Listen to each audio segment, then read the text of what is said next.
Hello friends, नमस्कार। Ganga academy परिवार में आपका स्वागत है। आज हम गंगा अकेडमी परिवार में आज सभी के बीच अध्ययन करूंगा यूरोपीय के आगमन में पुर्तगाली का आगमन के बारे में मैंने कल के सेशन से ही शुरुआत कर दी थी। इसका एक वीडियो अपलोड हो चुका है, आप सब उसको देखेंगे तो शुरू से पूरा बेसिक क्वेश्चन आपको समझ में आ जाएगा। आज हम पुर्तगाली का कुछ टॉपिक बचा हुआ था, कुछ फैक्ट बचे हुए थे, उन फैक्ट को आज के टॉपिक को लेते हैं और पुर्तगाली को खत्म करके डच को भी पढ़ेंगे। उसके बाद अंग्रेजी, east India company, Danish east India company, फ्रांसीसी ईस्ट इंडिया कंपनी, एक एक करके हम सभी यूरोपियों के आगमन को पूरा पढ़ लेंगे, अध्ययन कर लेंगे। आप सभी चैनल पर आइए, चैनल पर आकर सब्सक्राइब कीजिए। सब्सक्राइब करते ही बगल में घंटी बन जाएगी, उसको भी ऑल पे प्रेस कर लीजिए और लाइक शेयर कमेंट्स के माध्यम से हमें प्यार और सपोर्ट दीजिए। हमारा आत्मबल आत्मविश्वास हौसला बढ़ाते जाइए। चैनल को इतना शेयर कर दीजिए व्हाट्सएप, फेसबुक, इंस्टाग्राम, ट्विटर इत्यादि हर सोशल साइट पर कि संपूर्ण भारत के हर घर, हर परिवार, हर सदस्य तक आप सभी से पहुंचा दीजिए। भारत के प्रत्येक नागरिक तक आप सब पहुंचा दीजिए और आप सब चैनल पर जुड़ते जाइए, निरंतर जुड़ते जाइए। इस चैनल के माध्यम से आपको संपूर्ण प्रतियोगी परीक्षाओं का पूरा कंप्लीट कोर्स आपको निःशुल्क मिलेगा, पीडीएफ सहित मिलेगा। बस आप सभी हमें प्यार और सपोर्ट बनाए रखिए। तो चलिए आज के क्रम में हम जुड़ते हैं आप सभी के साथ यूरोपीय कंपनियों का आगमन कैसे हुआ। तो यूरोपीय कंपनियों के आगमन में हमने पिछले सेशन में, पिछले एपिसोड में पुर्तगाली को पढ़ा और पुर्तगाली का कुछ टॉपिक बच गया था, उन टॉपिकों को आज के सेशन में हम ले लेते हैं। उसके बाद फिर आगे डच, अंग्रेजी, ईस्ट, डेनिश और फ्रांसीसी, ऐसे क्रम से हम एक यूरोपियों के आगमन को हम सभी को कंप्लीट करेंगे। तो चलिए पुर्तगाली में क्या बचा हुआ था उसको हम देख लेते हैं। हमने पुर्तगाली में हमने अल्बुकर्क का थोड़ा सा आपको व्याख्या कर दिया था। अल्बुकर्क से इस टॉपिक में आपको थोड़ा सा और फैक्ट बचे हुए हैं जो आपके परीक्षा में पूछे जाते हैं। हमने सोचा कि छूटने ना पाए तो इस सेशन में हमने उसको उठा लिया हूं। तो देखिए अल्बुकर्क ने नवंबर 1510 का एक सन है, याद कर लीजिए। अल्बुकर्क ने नवंबर 1510 ईस्वी में गोवा नामक एक प्रसिद्ध बंदरगाह है। गोवा क्या है? गोवा एक प्रसिद्ध बंदरगाह है। अल्बुकर्क यहां आता है नवंबर 1510 ईस्वी में। तो अल्बुकर्क ने नवंबर 1510 ईस्वी में गोवा नामक एक प्रसिद्ध बंदरगाह को बीजापुर के शासक, कौन है बीजापुर के शासक? तो बीजापुर के शासक का नाम याद कीजिए, यूसुफ आदिल शाह। यूसुफ आदिल शाह से छीन लिया। तो क्या छीन लिया? गोवा को छीन लिया। अल्बुकर्क कब आया? 1510 एडी में आया। 1510 में कौन सा महीना? तो नवंबर। अल्बुकर्क भारत में नवंबर 1510 ईस्वी में आया। कहां पे? गोवा नामक एक प्रसिद्ध बंदरगाह था। आप सब मैप में देखे होंगे गोवा कहां है? एक तटीय क्षेत्र है, समुद्र के किनारे गोवा बसा हुआ है। तो गोवा एक प्रसिद्ध बंदरगाह के रूप में जाना जाता है। तो उसी गोवा नामक एक प्रसिद्ध बंदरगाह को उस समय उस गोवा का जो शासक था, बीजापुर के शासक यूसुफ आदिल शाह, गोवा को अधिकार किए थे। तो उस गोवा पर बीजापुर के शासक यूसुफ आदिल शाह से गोवा को छीन लिया। किसने छीन लिया? अल्बुकर्क ने छीन लिया। कब छीन लिया? नवंबर 1510 ईस्वी में है ये छीन लिया। तो क्या आप सभी भूलेंगे? बिल्कुल नहीं भूलेंगे। इसमें सीधा याद रखना है, अल्बुकर्क ने नवंबर 1510 ईस्वी में गोवा नामक एक प्रसिद्ध बंदरगाह पर आया। ऐसे याद कीजिए, अल्बुकर्क ने नवंबर 1510 ईस्वी में गोवा नामक एक प्रसिद्ध बंदरगाह पर आया और आने के बाद बीजापुर के शासक, वो उस समय गोवा पर अधिकार था बीजापुर के शासक यूसुफ आदिल शाह का। तो यूसुफ आदिल शाह से गोवा को छीन लिया। कौन? अल्बुकर्क ने छीन लिया, जो कि 1503 ईस्वी में, जो कि 1530 ईस्वी में कोचीन के स्थान पर पुर्तगालियों की जो गतिविधियों का मुख्य केंद्र बना था। कौन? कोचीन। कोचीन के स्थान पर पुर्तगालियों की गतिविधियों का मुख्य केंद्र बना था 1530 ईस्वी में। इसको याद रिपीट कर दे रहे हैं। अल्बुकर्क ने 1510 ईस्वी में गोवा नामक एक प्रसिद्ध बंदरगाह को बीजापुर के शासक यूसुफ आदिल शाह से छीन लिया, जो कि उस समय गोवा 1530 ईस्वी में कोचीन के स्थान पर, गोवा उस समय 1530 ईस्वी में कोचीन के स्थान पर पुर्तगालियों की गतिविधियों का मुख्य केंद्र रहा है। अब अगला देखिए, अल्बुकर्क के समकालीन विजयनगर का अत्यंत एक प्रसिद्ध शासक था। विजयनगर का अत्यंत प्रसिद्ध शासक कौन था? अल्बुकर्क का समकालीन था कृष्णदेवराय। आप सब इतिहास अगर पढ़े होंगे तो कृष्णदेवराय का नाम पढ़े होंगे, बहुत अच्छा शासक था। तो उसी के बारे में कहा गया है कि कृष्णदेवराय किसका समकालीन था? तो अल्बुकर्क के समकालीन था। अल्बुकर्क के समकालीन विजयनगर का शासक कौन था? तो यही कृष्णदेवराय था। कृष्णदेवराय कहाँ का शासक था? तो विजयनगर का शासक था कृष्णदेवराय, जो अब अल्बुकर्क का समकालीन था। तो क्या आप सब भूलेंगे? अल्बुकर्क के समकालीन विजयनगर का अत्यंत प्रसिद्ध शासक कृष्णदेवराय 1509 से 1529 ईस्वी में, ये सब याद कर लीजिएगा, 1509 से 1529 ईस्वी तक था, जिसके साथ अल्बुकर्क के अच्छे संबंध थे। तो याद कर लीजिए, अल्बुकर्क के समकालीन बीजापुर का शासक कृष्णदेवराय था 1509 से 1529 ईस्वी तक। अल्बुकर्क के का समकालीन था, जिसके साथ अल्बुकर्क का कृष्णदेवराय से अच्छे संबंध थे। कृष्णदेवराय ने अल्बुकर्क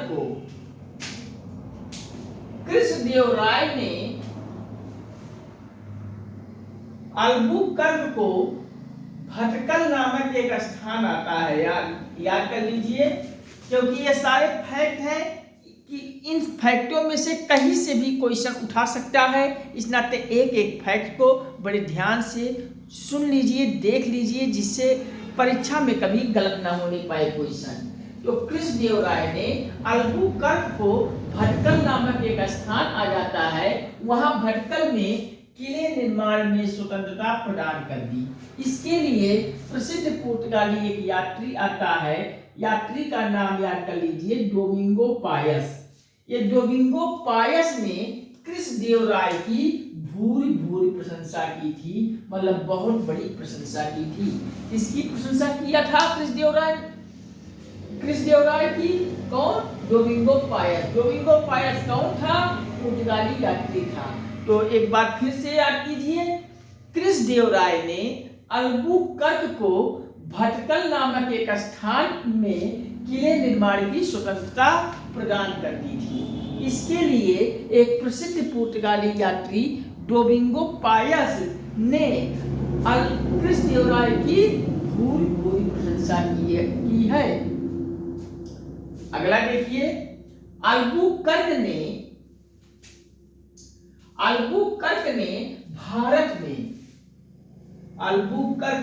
भारत में पुर्तगाली के सामाजिक आधार को विस्तृत करने के लिए निम्न वर्ग के पुर्तगालियों को भारत के स्थानीय महिलाओं के साथ विवाह करने के लिए प्रेरित किया था। अब देखिए, विवाह करने से क्या होता है? विवाह करने से संबंध मधुर होते हैं, और जब संबंध मधुर होते हैं तो शासन करने में उन्हें कहीं ना कहीं और सुदृढ़ होता है। इस नाते पहले के इतिहास के शासक लोग शादी विवाह में संबंध स्थापित करते थे अपने साम्राज्य विस्तार के लिए। तो वहीं अल्बुकर्क ने भी भारत में पुर्तगालियों के सामाजिक आधार को, अल्बुकर्क ने भारत के सामाजिक आधार, भारत में पुर्तगालियों का साम्राज्य था, तो पुर्तगालियों के साम्राज्य से मधुर संबंध बनाने के लिए अल्बुकर्क ने भारत में पुर्तगालियों के सामाजिक आधार को विस्तृत करने के लिए निम्न वर्ग के जो पुर्तगाली थे उनको भारत के स्थानीय महिलाओं के साथ विवाह के लिए प्रेरित किए थे। जो कमजोर वर्ग की महिला होती थी पुर्तगालियों में, उनके साथ विवाह का संबंध के लिए प्रेरित किया था।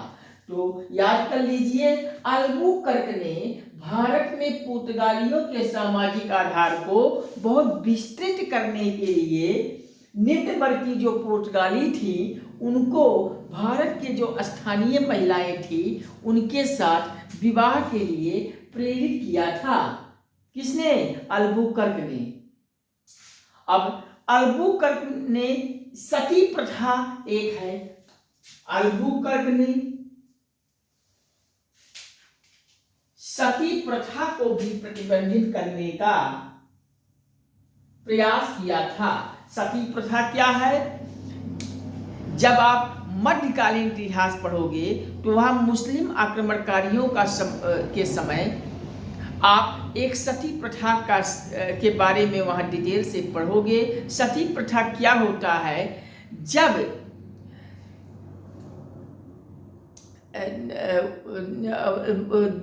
किसी शासक की मृत्यु हो जाती थी, तब उस शासक की जो पत्नियां होती थी उनको जिंदा उनके पति के साथ जला दिया जाता था। इसी को सती प्रथा कहा गया है। तो उस सती प्रथा एक कठोर कानून था। तो सती प्रथा को भी प्रतिबंधित करने का प्रयास कौन किया था? तो अल्बुकर्क ने किया था। अल्बुकर्क ने सती प्रथा पर प्रतिबंधित करने का प्रयास किया था। तो परीक्षा में पूछ लेगा, याद रखिएगा। अल्बुकर्क ने सती प्रथा को प्रतिबंधित करने का प्रयास किया था। किया था कि नहीं किया था? किया था। सती प्रथा को प्रतिबंधित करने का प्रयास किसने किया था? तो अल्बुकर्क ने किया था। अल्बुकर्क ने सती प्रथा को प्रतिबंधित करने का प्रयास किया था। इस प्रकार पुर्तगालियों का इन सारी गतिविधियों की वजह से भारत में दिन प्रतिदिन उनका प्रभाव बढ़ता गया। पुर्तगालियों का दिन प्रतिदिन पुर्तगालियों का प्रभाव बढ़ता गया। तो याद कर लीजिए, अल्बुकर्क ने सती प्रथा पर को भी प्रतिबंधित करने का प्रयास किया था। इस प्रकार पुर्तगालियों का इन सारी गतिविधियों की वजह से भारत में दिन प्रतिदिन इनका प्रभाव बढ़ता गया। आगे देखिए, आगे प्रिंटिंग प्रेस की शुरुआत किसने किया था? का उपयोग किसने किया था? तो यही पुर्तगालियों ने भारत में किया था। भारत में पुर्तगाली ने क्या क्या किया था? देखिए, जो हम प्रिंटिंग प्रेस से कोई जैसे कोई बुक है और उस बुक में हम प्रिंटिंग के अंतर्गत कुछ उस पर लिखावट करते हैं, तो प्रिंटिंग प्रेस उसका एक मशीन होता है। तो उस प्रिंटिंग प्रेस का मशीन का उपयोग किसने किया था भारत में? तो पुर्तगालियों का नाम ही आता है। ये क्वेश्चन तो धड़ल्ले से कोई हर प्रतियोगी परीक्षा में पूछ लिया जाता है, तो गलत मत कीजिएगा, याद कर लीजिएगा। भारत में सबसे पहले पुर्तगालियों ने प्रिंटिंग प्रेस का उपयोग किया था। ऐसे परीक्षा में पूछ लेगा, निम्नलिखित में से बताइए भारत में प्रिंटिंग प्रेस का उपयोग किसने किया था? पुर्तगालियों ने। एक ऑप्शन पुर्तगाली रहेगा, 3 कोई और रहेगा जो गलत रहेगा, तो आपको वहां पुर्तगाली पर टिक लगाना है, आपका क्वेश्चन हो जाएगा सही। तो भारत में पहली बार प्रिंटिंग प्रेस का उपयोग किसने किया था? तो भारत में सबसे पहली बार पुर्तगालियों ने प्रिंटिंग प्रेस का उपयोग किया था।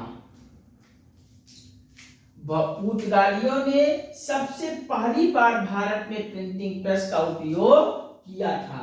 पुर्तगालियों ने भारत में पहली बार प्रिंटिंग प्रेस का उपयोग किया था। इसने ही भारत में अभी एक क्वेश्चन और आ गया, किसने? पुर्तगालियों ने भारत में जहांगीर के शासनकाल में तंबाकू की खेती का भी प्रारंभ करवाया था। यहां से देखिए 2 क्वेश्चन आपको मिल गया। भारत में सबसे पहली बार प्रिंटिंग प्रेस का उपयोग किसने करवाया था? तो पुर्तगाली ने करवाया था। तंबाकू की खेती को किसने प्रारंभ करवाया था? तो पुर्तगालियों ने प्रारंभ करवाया था। तंबाकू की खेती को किसने प्रारंभ पुर्तगालियों ने तंबाकू की खेती को किसके शासनकाल में प्रारंभ की थी? तो आपका यहाँ जहांगीर उत्तर हो जाएगा। देखिए इसी लाइन में आपको 3 क्वेश्चन मिल गया। कौन कौन? भारत में सबसे पहली बार प्रिंटिंग प्रेस का उपयोग किसने किया था? तो पुर्तगालियों ने किया था। दूसरा क्वेश्चन, तंबाकू की खेती का प्रारंभ किसने किया था? तो पुर्तगालियों ने किया था। तंबाकू की खेती का प्रारंभ पुर्तगालियों ने किया था। पुर्तगालियों ने तंबाकू की खेती का प्रारंभ किस शासन के दौरान किया था? तो जहांगीर के शासनकाल में किया था। याद कर लीजिए, क्वेश्चन भूलिएगा मत। और उसने मतलब किसने? पुर्तगालियों ने भारत में एक गोथिक स्थापत्य कला था उस समय, तो गोथिक स्थापत्य कला का भी प्रचलन भारत में पुर्तगालियों ने किया था। देखिए इस लाइन में एक क्वेश्चन और मिल गया। भारत में सबसे पहली बार प्रिंटिंग प्रेस का उपयोग पुर्तगालियों ने किया था। तंबाकू की खेती का प्रारंभ पुर्तगालियों ने किया था। तंबाकू की खेती का प्रारंभ पुर्तगालियों ने किसके शासनकाल में किया था? तो जहांगीर के शासनकाल में किया था। अब गोथिक स्थापत्य कला का प्रचलन भारत में किसने करवाया था? तो पुर्तगालियों ने करवाया था। इतना काम पुर्तगालियों ने भारत में करवाया था। अब आगे बढ़िए। पुर्तगालियों ने दक्षिण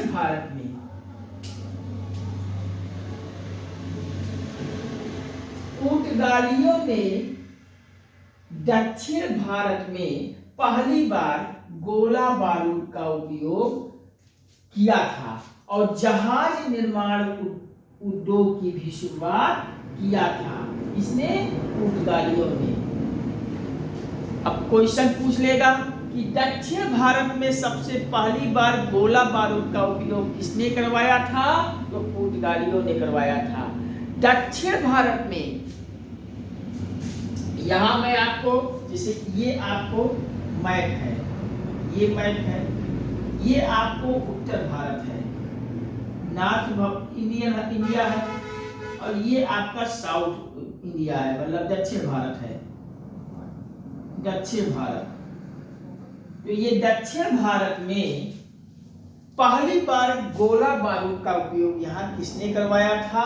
तो दक्षिण भारत में सबसे पहली बार गोला बारूद का उपयोग पुर्तगालियों ने करवाया था। और जहाज निर्माण उद्योग की शुरुआत किसने करवाया था? पुर्तगालियों ने इसके साथ साथ जहाज निर्माण उद्योग की भी शुरुआत की थी। देखिए क्वेश्चन आपको ये भी मिल गया। दक्षिण भारत में सबसे पहली बार पुर्तगालियों दक्षिण भारत में सबसे पहली बार गोला बारूद का उपयोग किसने करवाया था? तो पुर्तगालियों ने करवाया था। जहाज निर्माण उद्योग की शुरुआत किसने की थी? तो जहाज निर्माण उद्योग की शुरुआत वही पुर्तगाली ने किया था। अब आगे देखिए, उसी ने मतलब पुर्तगाली ने भारत में मूंगफली की खेती, तंबाकू की खेती मैंने बता दिया। इसके पहले आलू की भी खेती, लाल मिर्च की खेती, मकई की खेती, टमाटर की खेती, शकरकंद की खेती, रबड़ की खेती, चीकू की खेती, काजू की खेती, अमरूद की खेती, पाइन एप्पल की खेती, अनानास और शरीफा की खेती का को प्रारंभ करवाया था। तो पुर्तगालियों ने भारत में निम्नलिखित में से किसकी खेती का प्रचलन करवाया था? किस खेती को करवाया था? तो आपको याद आना चाहिए, पुर्तगाली ने भारत में मूंगफली की खेती का प्रचलन किया था, तंबाकू की खेती किया था, आलू की खेती किया था, लाल मिर्च की खेती किया था, मकई की खेती किया था, टमाटर की खेती किया था, शकरकंद की खेती, रबड़ की खेती, चीकू की खेती, काजू की खेती, अमरूद की खेती, पाइन एप्पल की खेती तथा अनानास और शरीफा की खेती को प्रारंभ करवाई थी। तो एक तरफ से आप देखिए कि पुर्तगालियों ने भारत में निम्नलिखित खेती करवाया था। पुर्तगालियों द्वारा भारत में निम्नलिखित खेती का प्रारंभ करवाया था। उसमें एक एक पॉइंट लिखते जाइए। पहला मूंगफली, दूसरा तंबाकू, तीसरा आलू, नेक्स्ट लाल मिर्च, मकई, टमाटर, शकरकंद, रबर, चीकू, काजू, अमरूद, पाइन एप्पल और अनानास तथा शरीफा। इस खेती का प्रचलन किसने करवाया था भारत में? तो पुर्तगालियों का नाम आता है।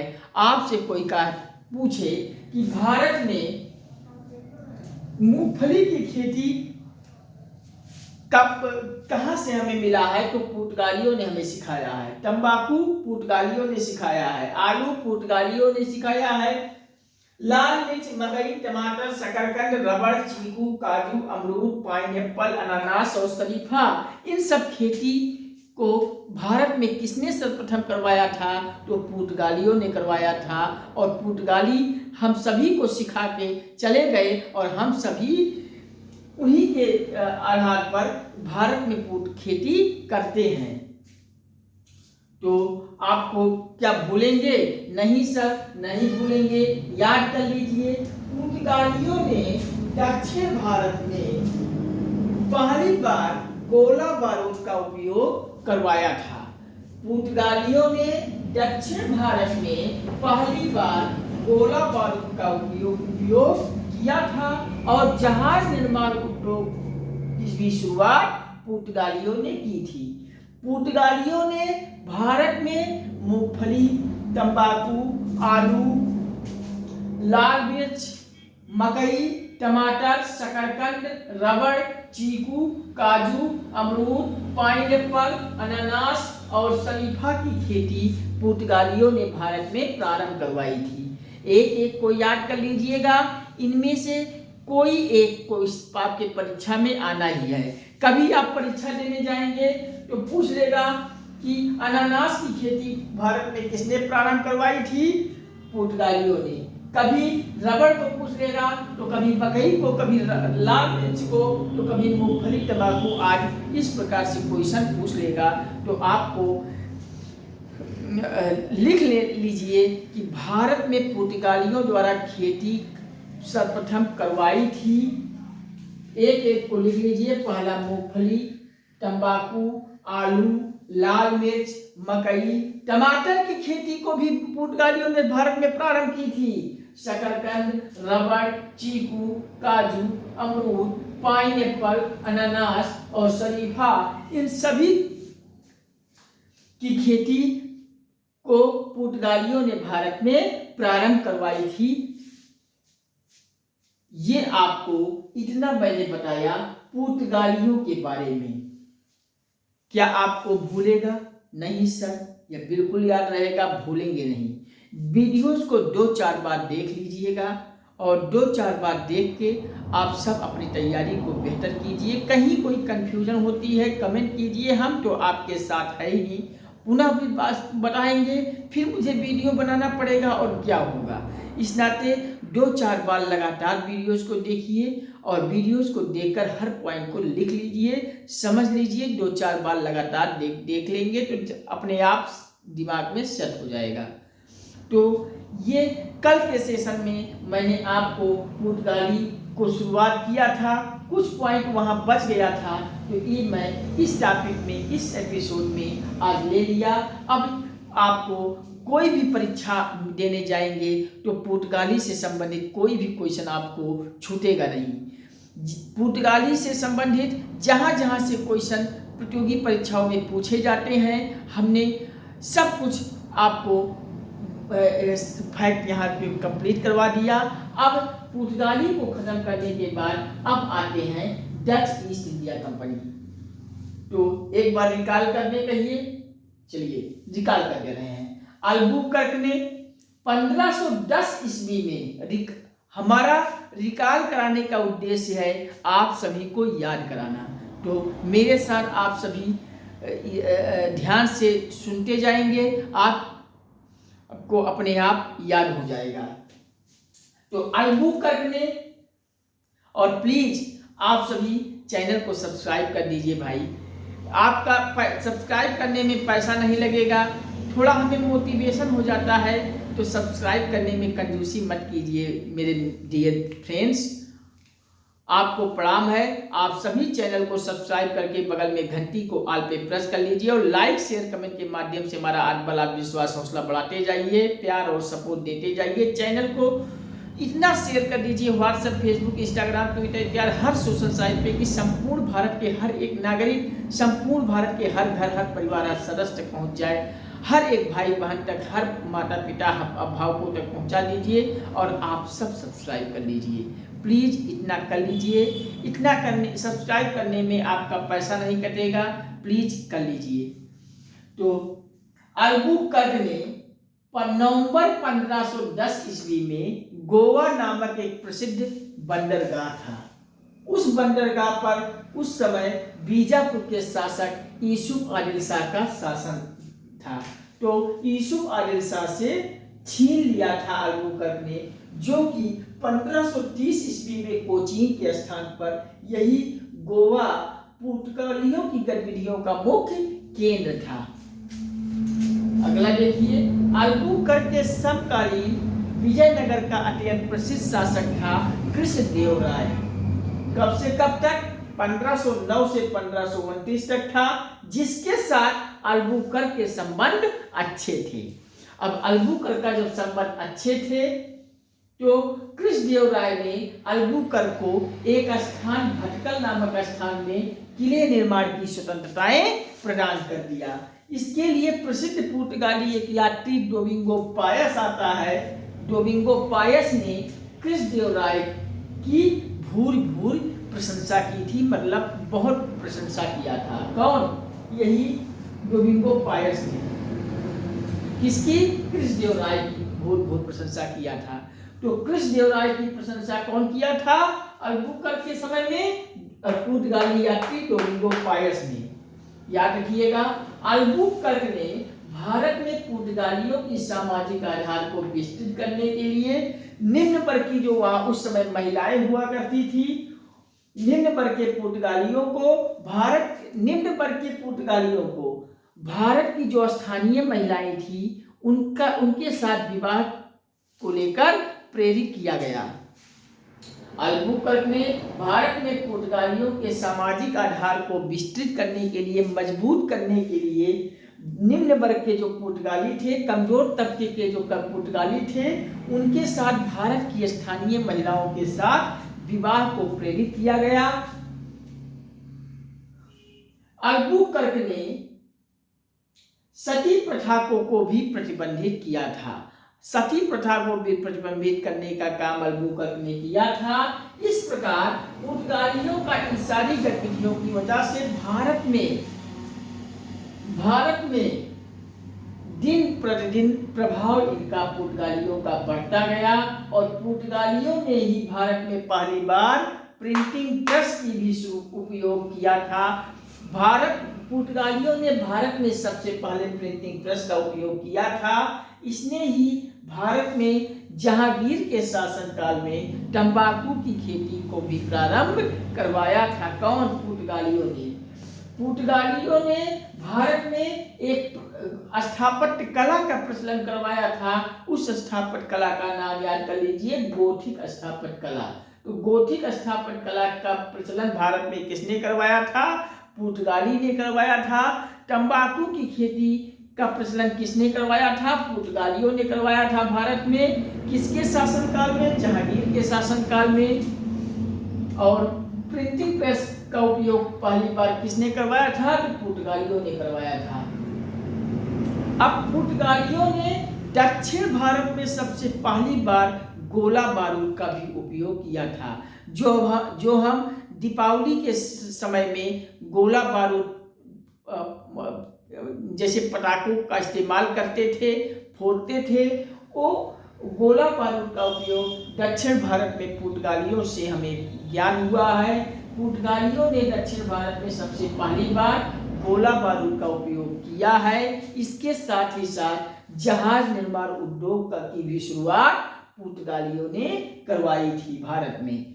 उसी पुर्तगालियों ने भारत में कुछ खेती का भी प्रारंभ किया था। पुर्तगालियों द्वारा जो खेती का प्रारंभ करवाया गया है उसमें पहला मूंगफली, दूसरा तंबाकू, नेक्स्ट आलू, लाल मिर्च, मकई, टमाटर, शकरकंद, रबड़, चीकू, काजू, अमरूद, पाइनएप्पल, अनानास और शरीफा का खेती का प्रारंभ भारत में किसने करवाया था?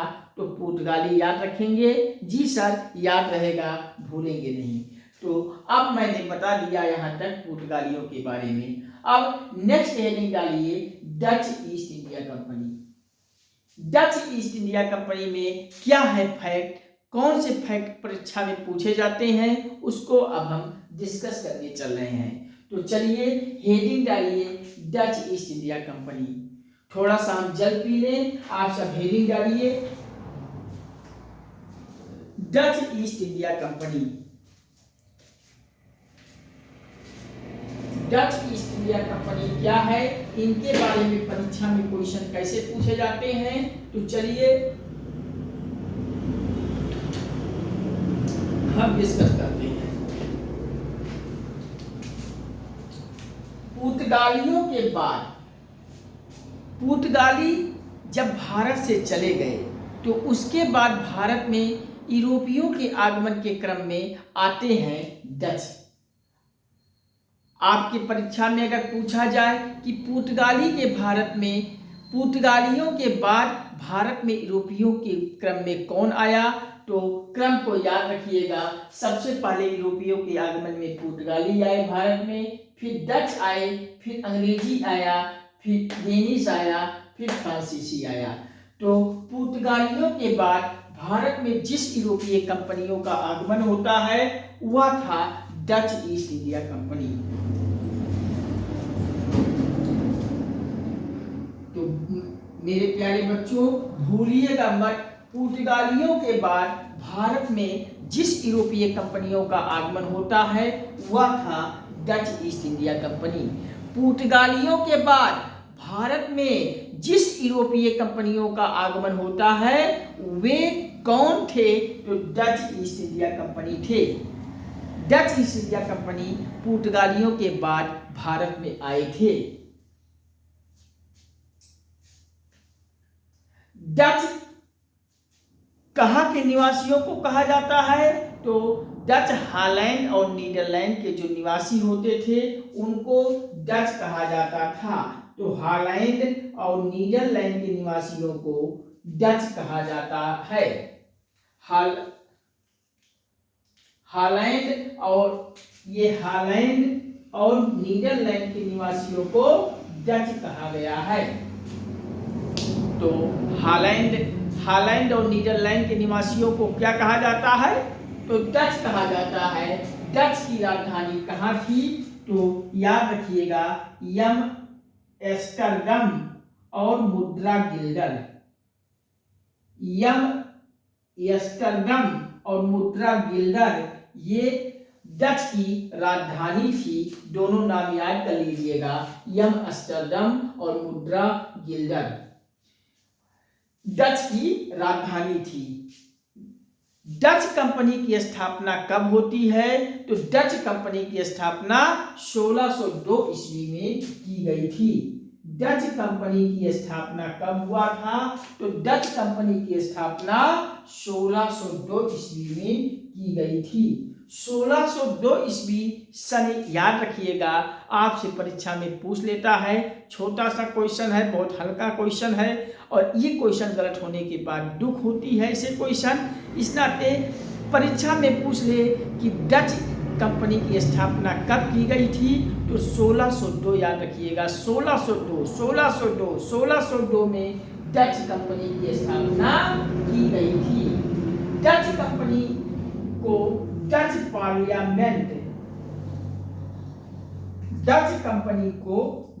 पार्लियामेंट ये एस्टोटेन जनरल के द्वारा डच का पार्लियामेंट में एस्टोटेन जनरल के द्वारा पूर्वी देशों के साथ कुल 21 वर्षों के लिए व्यापार करने का एक अधिकार प्रदान किया गया था। डच कंपनी को डच पार्लियामेंट के तहत एस्टोटेन जनरल के द्वारा पूर्वी देशों के साथ कितने वर्षों के लिए? तो 21 वर्षों के लिए व्यापार करने का एक अधिकार प्रदान किया गया था। तो याद रखिएगा कि इस कंपनी को यानी डच के कंपनी को डच पार्लियामेंट में एक नाम याद रखिएगा, एस्टोटेन जनरल के द्वारा पूर्वी देशों के साथ जो व्यापार का एक अधिकार प्राप्त हुआ था कितने वर्षों के लिए? तो 21 वर्षों के लिए प्रदान किया गया था व्यापार करने पर एक अधिकार। इस कंपनी की कुल आरंभिक पूंजी कितनी थी? तो 65 लाख गिल्डर थी। डच कंपनी की कुल आरंभिक पूंजी कितनी थी? तो 65 लाख गिल्डर थी। गिल्डर उनके यहाँ गिल्डर मुद्रा को कहा जाता है। जैसे हम यहाँ भारत में करेंसी को रुपए में गिनते हैं तो डच की पद्धत गिल्डर में होती थी। तो डच कंपनी की जो आरंभिक पूंजी थी उस समय शुरुआत की पूंजी थी तो वो कितनी थी? तो 65 लाख गिल्डर थी। 65 लाख गिल्डर डच कंपनी की आरंभिक शुरुआती पूंजी थी। पूछ लेगा सवाल में कि डच कंपनी की कुल शुरुआती पूंजी कितनी थी? तो 65 लाख गिल्डर थी। गिल्डर इसने डचों ने भारत में 1605 ईस्वी में कोरोमंडल क्षेत्र में स्थित मछलीपट्टनम जो कि आंध्र प्रदेश में है, यहाँ अपनी प्रथम फैक्ट्री की स्थापना की थी। इस समय उसकी दूसरी कोठी पेटाकोली जिसे निजामपट्टनम में स्थापित हुई थी।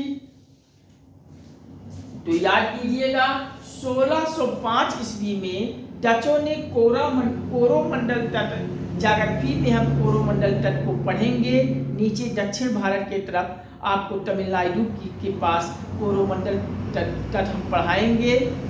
तो वहाँ कोरोमंडल क्षेत्र में 1605 ईस्वी में डचों ने भारत में मछलीपट्टनम यानी आंध्र प्रदेश में अपनी प्रथम फैक्ट्री स्थापित की थी। तो परीक्षा में पूछ लेगा डचों ने भारत में अपनी पहली फैक्ट्री कहाँ स्थापित की थी। तो मछलीपट्टनम आपको दिख रहा है, दिखेगा या आंध्र प्रदेश दिखेगा, दोनों मार दीजिएगा, क्योंकि मछलीपट्टनम कहाँ है, आंध्र प्रदेश में स्थित है। तो डचों ने भारत में 1605 ईस्वी में कोरोमंडल क्षेत्र में स्थित मछलीपट्टनम जो कि आंध्र प्रदेश में स्थित है, यहाँ अपनी पहली कोठी की स्थापना की थी। और पहली कोठी अगर डचों ने मछलीपट्टनम आंध्र प्रदेश में स्थापित की थी 1605 में, तो दूसरी कोठी कहाँ स्थापित की थी, तो दूसरी कोठी पेटापोली निजामपट्टनम में स्थापित की थी। तो पहली कोठी को हमने पिछले वीडियो में, पिछले सेशन में कारखाना भी बताया है, कंपनी भी बताया है, कोठी भी बताया है। तो कंफ्यूज मत होइएगा, सब एक ही नाम है।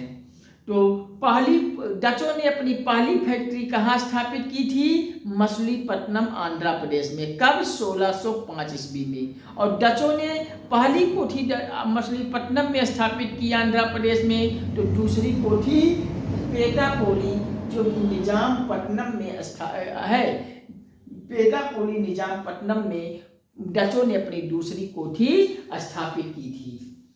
भारत में अपने प्रभुत्व की स्थापना को लेकर जल्द ही अंग्रेजों और डचों के बीच संघर्ष की शुरुआत हो जाती है। अब भारत में अपने अपने प्रभुत्व को लेकर एक तरफ अंग्रेज भिड़ जाते हैं, दूसरी तरफ डच भिड़ जाते हैं, और अंग्रेज और डचों के बीच बहुत भयानक संघर्ष चलता है। और ये संघर्ष की शुरुआत हो गई। भारत में अपने अपने प्रभुत्व की, अपने अपने बल की स्थापना को लेकर जल्द ही अंग्रेज और डचों के बीच संघर्ष की शुरुआत हो जाती है। अंग्रेज सोचते थे हम अपना साम्राज्य स्थापित करें, डच सोचते थे मैं। तो अंग्रेजों और डचों के बीच बहुत जल्द ही अपने प्रभुत्व की स्थापना को लेकर भारत में संघर्ष की शुरुआत हो जाती है, जिसका अंत 1759 ईस्वी में बेदरा के युद्ध में हुआ था। ये अंत कहाँ हुआ था अंग्रेजों और डचों के युद्ध संघर्ष का, तो 1759 ईस्वी में बेदरा का ये कोई युद्ध होता है। 1759 में बेदरा का युद्ध, बेदरा का युद्ध याद कीजिएगा कब होता है, 1759 ईस्वी में 1759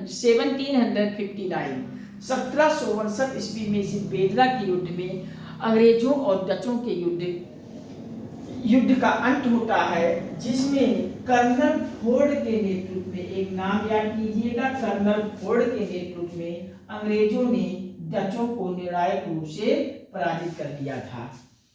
कौन जीता था इस बेदरा के युद्ध में, अंग्रेज जीते थे।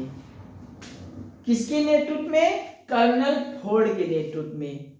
कर्नल फोर्ड के नेतृत्व में इस बेदरा का युद्ध जो 1759 ईस्वी में होता है डचों और अंग्रेजों के बीच, इसमें कर्नल फोर्ड के नेतृत्व में अंग्रेजों ने डचों को बहुत निर्णायक रूप से पराजित कर दिया था। तो अब आ जाते हैं अंग्रेजी ईस्ट इंडिया कंपनी का प्रभुत्व कायम हो जाता है। तो भारत में अपने अपने प्रभुत्व की स्थापना को लेकर जल्द ही अंग्रेज और डचों के बीच भारत में संघर्ष की शुरुआत हो जाती है। और इस संघर्ष की शुरुआत का अंत कब होता है, 1759 ईस्वी में। कहाँ, बेदरा के युद्ध में। और इस 1759 ईस्वी में बेदरा का युद्ध का नेतृत्व कौन किया था, तो कर्नल फोर्ड ने किया था। और इस कर्नल फोर्ड के नेतृत्व में अंग्रेजों ने डचों को बहुत निर्णायक रूप से पराजित कर दिया। और डच भारत से अब बोरी बख्तियार उठा के भाग जाते हैं। अब आते हैं यूरोपियों के आगमन के क्रम में अंग्रेजी ईस्ट इंडिया कंपनी। अब अंग्रेजी ईस्ट इंडिया कंपनी की स्थापित करते हैं अपनी फैक्ट्री, और अंग्रेजी ईस्ट इंडिया कंपनी को हम पढ़ेंगे नेक्स्ट सेशन में। तो आप सभी से बस यही इतना गुजारिश करता हूँ, अपील करता हूँ, आप सभी को साहिदे कोट कोट प्रणाम करता हूँ, और प्रणाम करते हुए अपील करके गुजारिश करता हूँ कि आप सभी इस गंगा एकेडमी प्लेटफॉर्म पर सपोर्ट कीजिए, प्यार दीजिए, चैनल को सब्सक्राइब करके बगल में घंटी आल पे प्रेस कर लीजिए, और लाइक शेयर कमेंट के माध्यम से हमारा आत्मबल आत्मविश्वास हौसला बढ़ाते जाइए, हमें प्यार और सपोर्ट देते जाइए।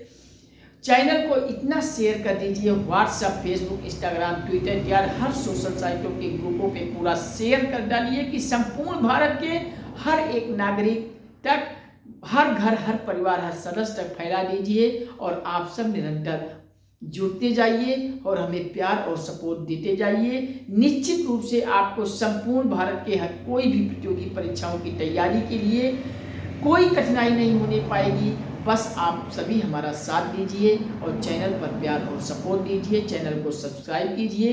पूरा कंप्लीट कोर्स की निःशुल्क क्लास के साथ साथ निःशुल्क पीडीएफ भी आप सभी को उपलब्ध होगी संपूर्ण भारत के हर एक क्षेत्र की। बस आप सभी से प्यार और सपोर्ट मांगता हूं, और इसके अलावा आपको कोई पैसे की पे यहाँ नहीं करना है। बस आप सभी हमें प्यार और सपोर्ट कर दीजिए, और चैनल को सब्सक्राइब करके बगल में घंटी आल पे प्रेस कर लीजिए, और व्हाट्सएप, फेसबुक, इंस्टाग्राम, ट्विटर या हर सोशल साइट पर आप फैलाकर संपूर्ण भारत के हर एक नागरिक, हर भारत के घर परिवार सदस्य तक पहुंचा दीजिए। हर माता बहन, हर भाई बहन तक आप सब पहुंचा दीजिए। बस यही आप सब इतना प्यार और सपोर्ट बनाते जाइए। निश्चित रूप से जल्द ही हम आप सभी के साथ डिजिटल बोर्ड पर भी कक्षाओं का शुभारंभ करेंगे। बस आप सभी का प्यार और सपोर्ट का आकांक्षी हूँ। आप सभी हमें प्यार और सपोर्ट आप सभी का जितना जल्द से जल्द मिलता जाएगा, हम तुरंत आपको डिजिटल बोर्ड के साथ अध्ययन करवाता हुआ शुभारंभ करूंगा। तो चलिए हम आज के सेशन को इसी पे विराम देता हूं, फिर मिलता हूं इसके आगे इंग्लिश ईस्ट इंडिया कंपनी के टॉपिक में अगले सेशन में। तो हेडिंग डाल लीजिए इंग्लिश ईस्ट इंडिया कंपनी। अब हमारा ये पुर्तगाली के बारे में हमने पढ़ चुका, डच के बारे में पढ़ चुका, अब अंग्रेजी को पढ़ने की बारी है। अब अंग्रेजी के बाद डेनिश ईस्ट इंडिया कंपनी और फ्रांसीसी ईस्ट इंडिया कंपनी, यानी ये 3 ईस्ट इंडिया कंपनी के बारे में और पढ़ना है। तो एक एक करके हम इन तीनों के विषय पे कल से नेक्स्ट सेशन में फिर आऊँगा। तब तक के लिए नमस्कार, thank you watching for this video.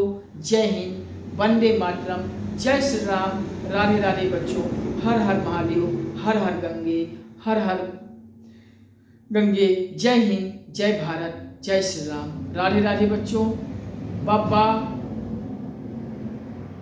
Thank you very much.